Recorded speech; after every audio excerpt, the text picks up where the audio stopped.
क्या आप जानते हैं मरने के ठीक बाद क्या होता है और आत्मा को यमलोक तक पहुंचने में कितनी भयानक यात्रा करनी पड़ती है? गरुड़ पुराण में मृत्यु के बाद आत्मा की यात्रा का ऐसा वर्णन मिलता है जिसे सुनकर रोंगटे खड़े हो जाते हैं। गरुड़ पुराण कहता है, मृत्यु के अंतिम क्षणों में मनुष्य का गला सूखने लगता है, आवाज बंद हो जाती है, आंखों के सामने सिर्फ यमदूत दिखाई देते हैं। व्यक्ति बोलना चाहता है लेकिन शब्द नहीं निकलते और उसी डर में प्राण शरीर छोड़ देते हैं।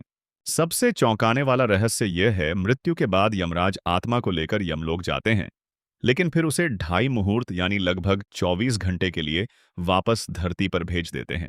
इस दौरान आत्मा अपना मृत शरीर देखती है, परिजनों को रोते देखती है, लेकिन चाहकर भी कुछ नहीं कर पाती। गरुड़ पुराण कहता है, मृत्यु के बाद 13 दिनों तक जो पिंडदान, तर्पण और श्राद्ध होते हैं, उनसे आत्मा का सूक्ष्म शरीर तैयार होता है। इसी सूक्ष्म शरीर में आत्मा आगे की यात्रा करती है। बिना इसके आत्मा भटकी हुई प्रेत बन सकती है। 13वें दिन आत्मा यमलोक की यात्रा शुरू करती है। यह दूरी है 99,000 योजन, यानी लगभग 12 लाख किलोमीटर। यह कोई आत्मिक उड़ान नहीं, आत्मा को यह दूरी पैदल तय करनी पड़ती है। प्यास, थकान, डर, लेकिन रुकने की अनुमति नहीं। यमलोक पहुंचने से पहले आत्मा को 16 भयानक नगरों से गुजरना पड़ता है। हर नगर में पिछले जीवन के कर्म सामने रख दिए जाते हैं। पापी आत्माओं के लिए यह रास्ता कांटों, आग और पीड़ा से भरा होता है, जबकि धर्मी आत्माएं इसे शांति से पार कर लेती हैं। यमलोक जाने से पहले आत्मा को एक भयानक नदी पार करनी होती है, वैतरणी नदी। यह कोई साधारण नदी नहीं, यह पापियों के लिए खून, कीचड़, कांटों और आग से भरी होती है।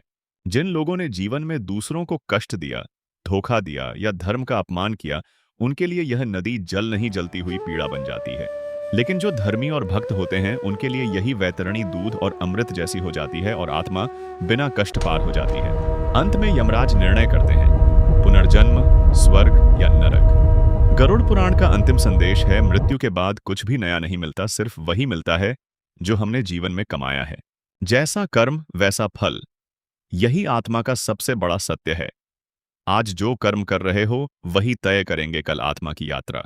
अगर यह कथा आपको पसंद आए तो लाइक, शेयर करें और कमेंट में लिखें, जय सनातन धर्म। ऐसे ही और भक्ति भाव वीडियो देखने के लिए हमारे चैनल श्री कृष्ण भक्ति को सब्सक्राइब करें। आपका एक सब्सक्राइब हमारी भक्ति यात्रा को आगे बढ़ाने में हमें सहयोग करता है। जय श्री कृष्ण।